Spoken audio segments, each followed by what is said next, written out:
In the city of Philadelphia, during the early 1940s, a brilliant engineer named Richard James was immersed in his work.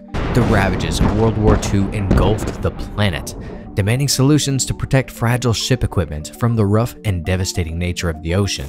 Richard's days and nights were consumed by his work, seeking innovative ways to stabilize and safeguard ships, their vital components, and the brave sailors that relied on them. By 1942, Richard had begun to realize that the steel he was working with was simply not the answer. Steel, although infinitely stronger than wood, was simply too heavy and too rigid to work. In fact, the rigid steel would often rub and vibrate, causing damage to the equipment that it was meant to protect. Richard found himself at a standstill, with no money, no hope, and no solutions. But at Richard's side stood his ever-supportive and equally ingenious wife, Betty James. While Richard tirelessly pursued his mission, Betty brought her own brand of creativity and inspiration to the table. Together they made an unstoppable team, their minds synchronized in this quest for innovation. One fateful day, as Richard was engrossed in his work, a seemingly insignificant event took place. A small spring detached itself from a shelf and began a curious dance across the floor.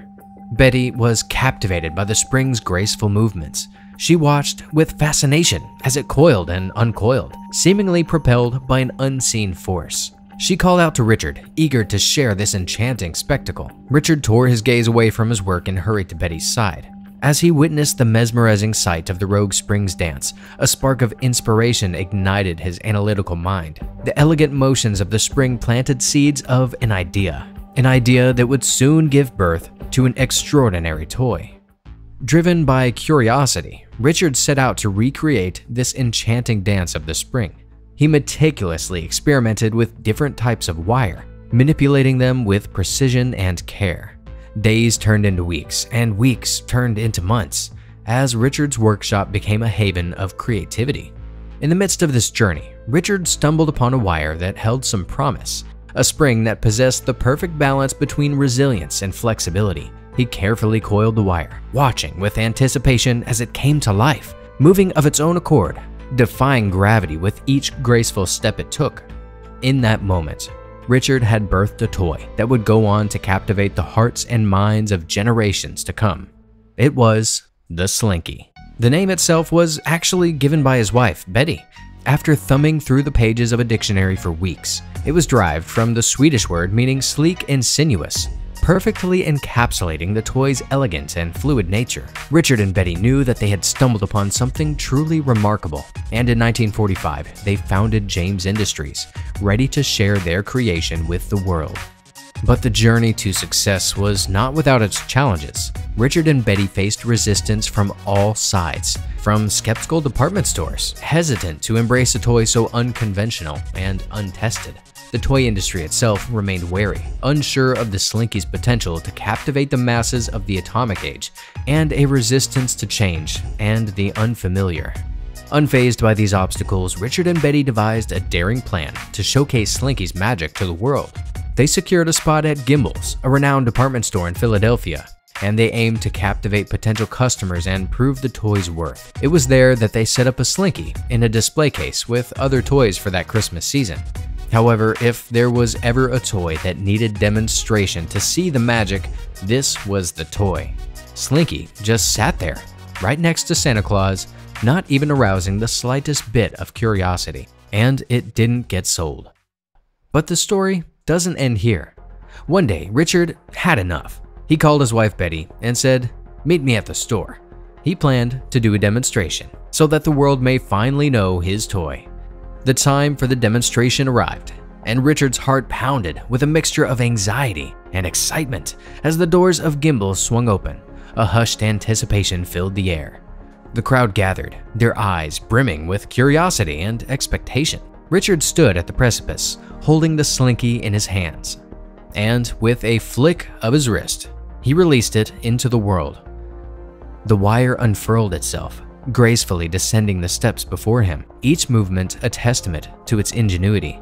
The crowd held its breath, awestruck by the simple yet mesmerizing spectacle unfolding before their very eyes. Richard stood in awe as the crowd erupted in a thunderous applause, their eyes shimmering with wonder and delight. In that very moment, he knew he had struck gold. In fact, the store sold out within an hour before Betty even arrived. The news of the captivating Slinky demonstration spread like wildfire, reaching far beyond the walls of Gimbals. The toy industry, once skeptical, now clamored at the opportunity to secure this innovative creation for their stores too. With demand soaring, Richard and Betty's small-scale production operation could no longer keep up. They expanded their facilities, recruiting skilled workers to boost manufacturing. The once humble workshop blossomed into a bustling factory, abuzz with the energy only a Slinky could match. As the Slinky made its way into homes across the nation, its popularity soared. Children and adults alike marveled at the toy's mesmerizing movements as it gracefully traversed staircases, tables, and even the palms of their hands. The Slinky became an instant sensation, forever etching itself into the annals of toy history. Richard and Betty were fueled by their success and continued to innovate. They introduced variations of the Slinky like the colored plastic versions, mini Slinkies, and even subcontracted toys like the lovable Slinky dog in the Toy Story movies. Each new iteration breathed fresh life into the brand, captivating a wider audience and ensuring that Slinky remained at the forefront of the industry. But as the 1950s dawned, a dark cloud loomed over Slinky. Sales began to decline drastically, pushing the company perilously close to bankruptcy. Richard James, consumed by a newfound religious calling, had been channeling profits to support an evangelical Christian sect. In 1960, he made a decision that would affect his company, his family, and his life forever. He abandoned James Industries and his wife and 6 children to embark on a religious journey with the Wycliffe Bible translators in Bolivia. Richard's departure dealt a severe blow to the company, leaving them burdened with an overwhelming amount of debt, nearly $1 million, which, even more so at that time, was quite a massive amount of money. The future of Slinky seemed uncertain, and it was walking a fine wire. Yet amidst the crisis, one woman emerged as the savior: Betty James. With unwavering determination and a fierce love for Slinky, Betty stepped forward to fill the void left by her husband. She shouldered the responsibility of leading James Industries through the murky waters. Betty's astute business acumen and unwavering commitment breathed new life into the struggling company. Drawing upon her creative brilliance, Betty infused Slinky with renewed energy and excitement. She understood that the key to revitalizing the brand would be to recapture the hearts and minds of the people. Inspired by this vision, she conceived the jingle that would become synonymous with Slinky. It was Betty who was responsible for the iconic Slinky jingle, a catchy tune that now echoes in the hearts of millions. As the jingle resounded through living rooms and television screens across the country, it sparked a resurgence, nay, a revival of Slinky. Once teetering on the brink of oblivion, Slinky had been rejuvenated, all thanks to Betty.